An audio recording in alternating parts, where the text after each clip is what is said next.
지금이 연말입니다. 또 이제 연시를 앞두고 점집들이 되게 이제 요런 때가 대목이랍니다. 사람들이 많이 와요.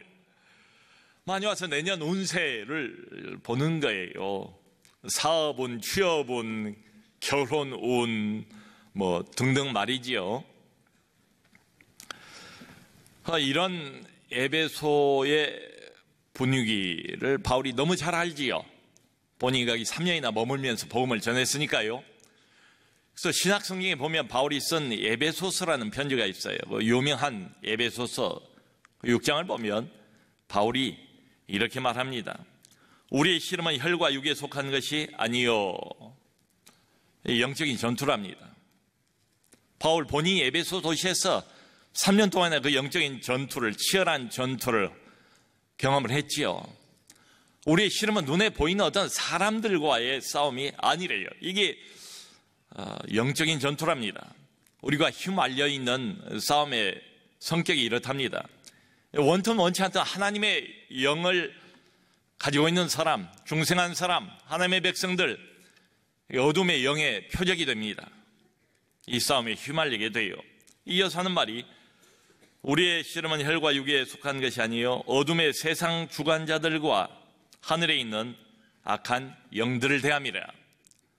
어둠의 세상 주관자들, 사람이 아닙니다. 하늘에 있는 악한 영들, 이 세상의 임금, 온 세상, 온 인류를 지배하고 마음대로 조정하고 있는 하나님을 반대하는 세력이 있대요. 어둠의 세력이 있대요. 절대로 사람을 하나님 앞으로 끌어가는 일을 방해하는 이 세력, 인간의 영혼을 파괴하려고 가전수단 방법을 다 동원하고 있는 이 세력, 하늘에 있는 악한 영들하고의 싸움이다.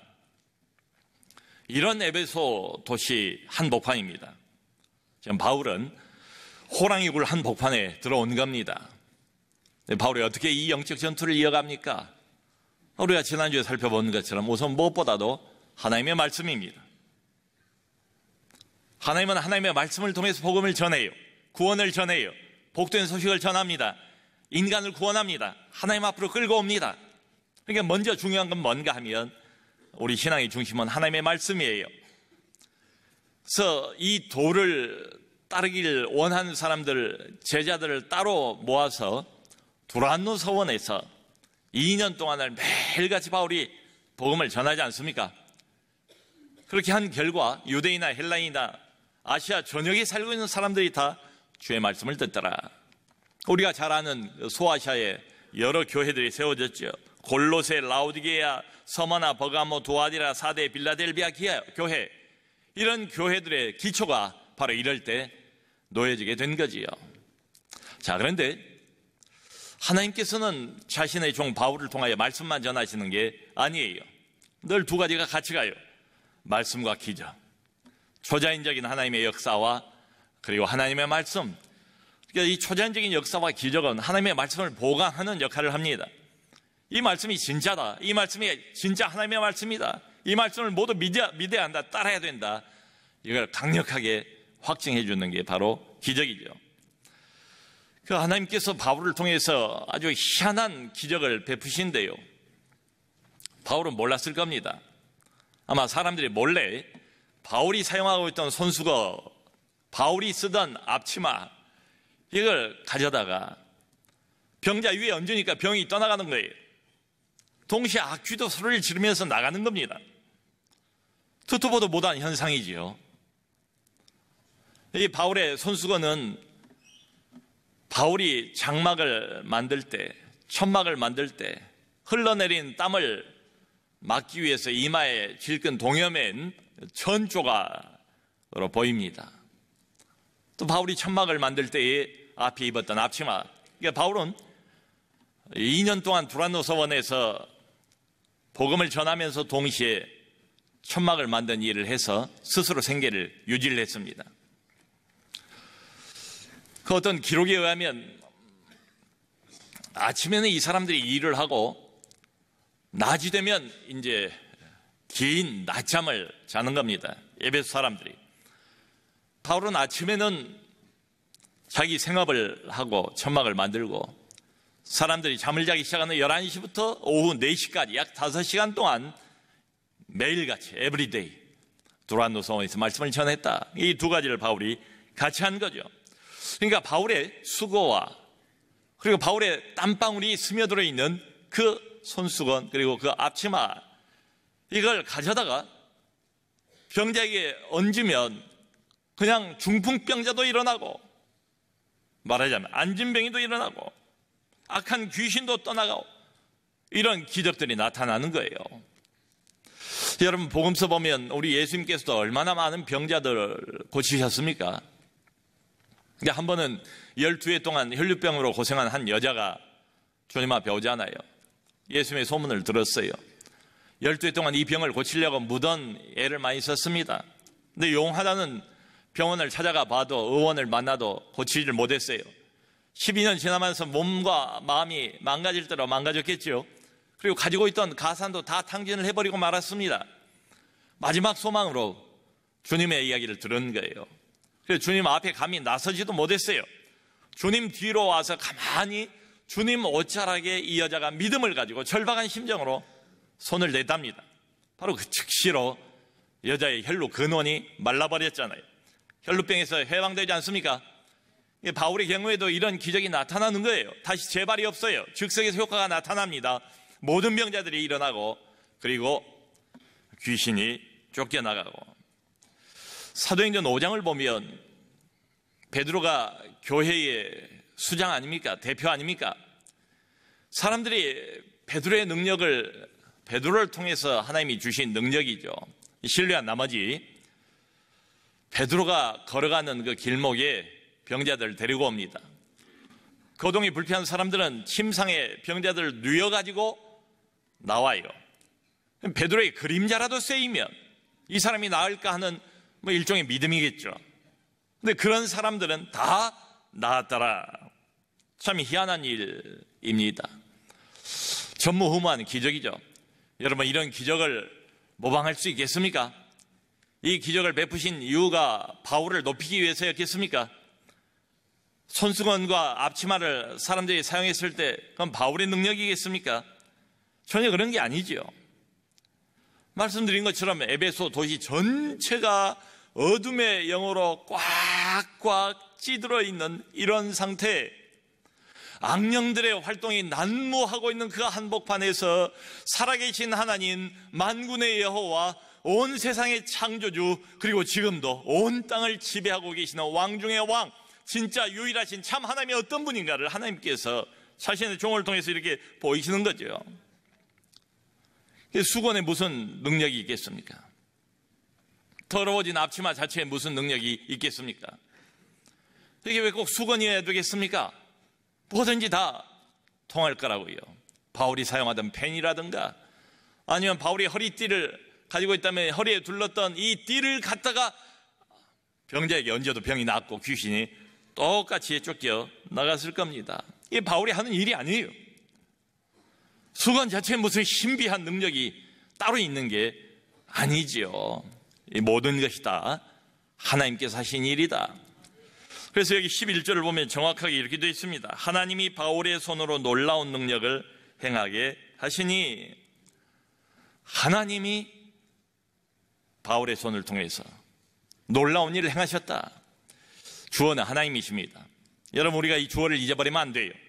특별히 초자연적인 사건, 눈앞에 보이는 기적 사건, 신비한 현상, 이것에 관해서 이 주어를 잊어버리는 것, 그리고 잊어버리지 않고 기억하는 것, 이게 굉장히 큰 차이가 있습니다. 이 말씀을 보면 바울은 수단에 불과합니다. 바울은 하나님의 도구에 불과합니다. 바울이 주인공이 아니에요. 근데 사람들은 눈에 보이는 게 약하지요. 하나님은 눈에 보이지 않고 사역자인 바울은 눈에 보입니다. 그리고 이런 신비하고 놀라운 현상이 일어났어요. 그럼 이 기적 현상을 마치 바울이 일으키는 것처럼 사람들은 당장에 바울을 주목하기 시작합니다. 바울을 높이기 시작합니다. 하나님처럼 바울을 따르기 시작하지요. 하나님은 잊어버려요. 바울 같은 사람이야 염려가 없겠지만은, 그러지 못할 경우에 자칫 잘못하면 사역자 자신이 스스로를 착각할 수가 있죠. 자기를 오해를 해요. 자기를 착각을 해요. 신비한 현상이 한두 번 일어났다고 해서 자기가 마치 하나님이 된 것처럼 그렇게 자기를 자리매김하고 이 함정에 빠져버리면 영영 헤어나오지를 못해요.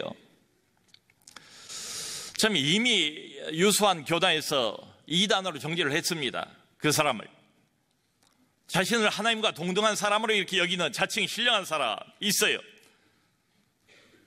근데 여전히 적지 않은 많은 사람들이 그 사람을 따라다녀요. 그리고는 벌이는 집회가 소위 말하는 손수건 집회예요.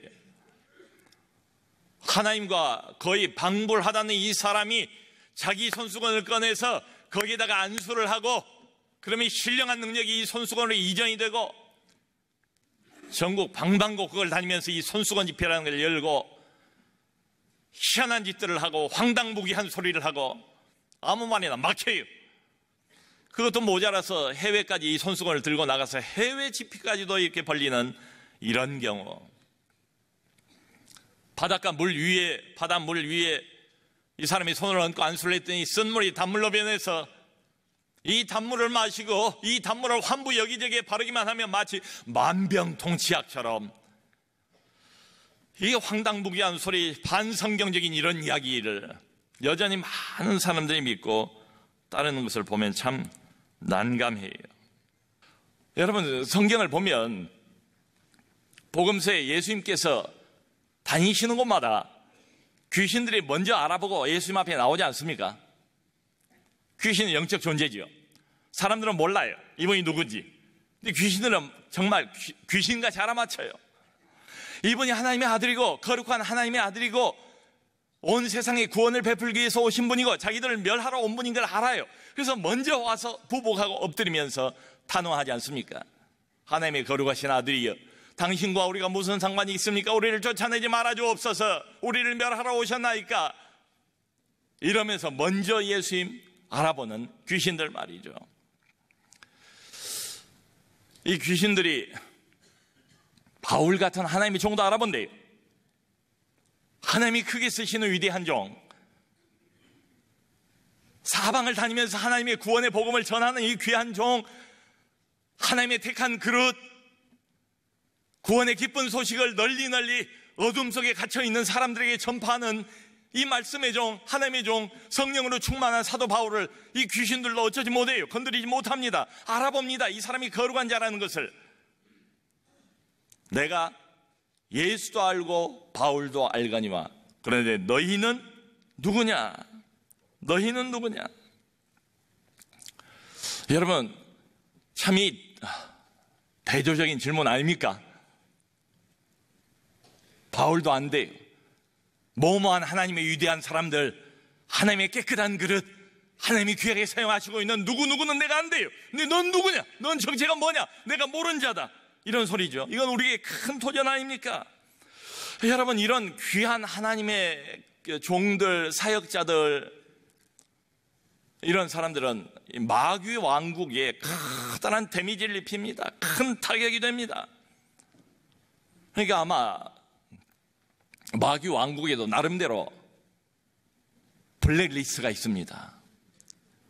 조심해야 할 사람들, 경계 대상, 블랙리스트 1호, 2호, 3호, 이런 사람들은 가까이 가지 마. 잘못하면 우리가 당할 수 있어. 우리의 왕국이 깨질 수 있어. 멸망할 수 있어. 이런 사람들은 조심해야 돼.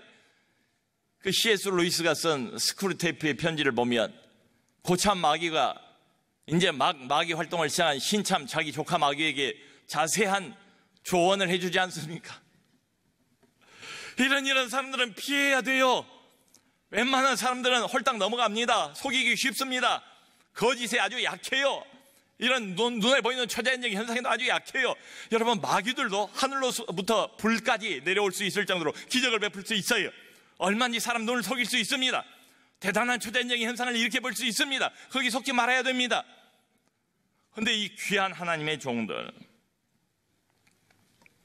다 나와 있어요. 근데 너희는 누구냐? 전혀 무서워할 사람이 아니라는 거예요.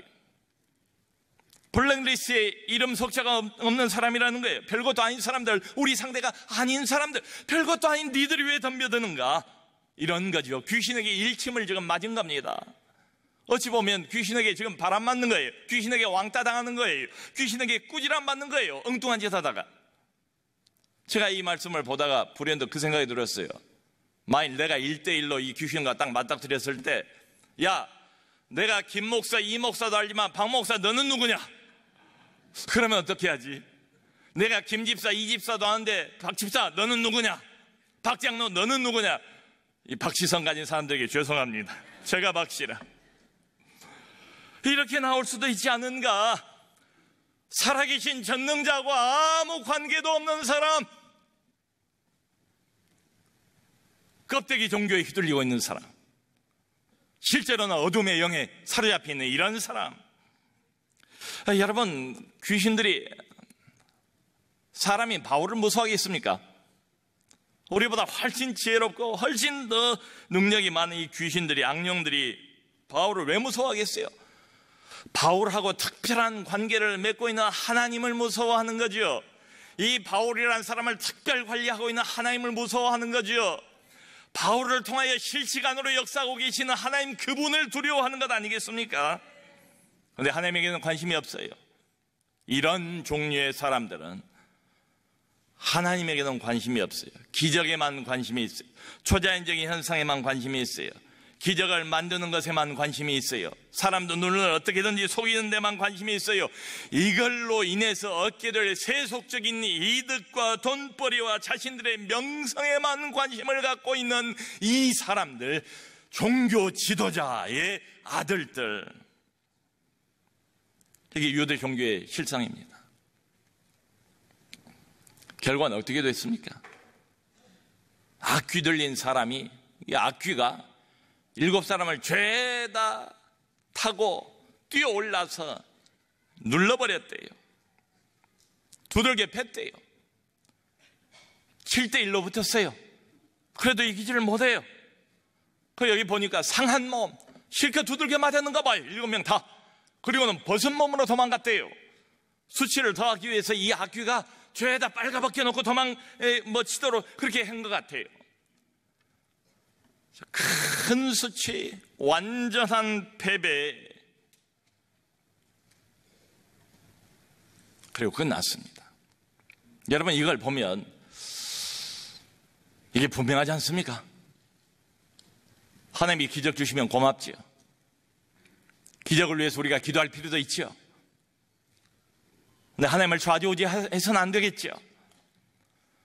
무슨 기적 집회, 무슨 성령 집회, 무슨 은사 집회를 그렇게 열어놓고 어떻게 하자는 겁니까? 하나님을 어떻게 끌어들이겠다는 겁니까? 기적이 안 나타나면 어떻게 하겠습니까? 그걸 기대하고 모여든 수많은 사람들을 위해서 기적을 억지로 만들어내야 하잖아요. 인위적인 조작이, 사람의 욕심이 들어가지 않겠습니까? 손수건을 사용하든 아추마를 사용하든 무슨 일이 일어났든 바울은 묵묵부답이에요. 전혀 관심 없어요. 기적을 일으키시면 일으키는 거죠.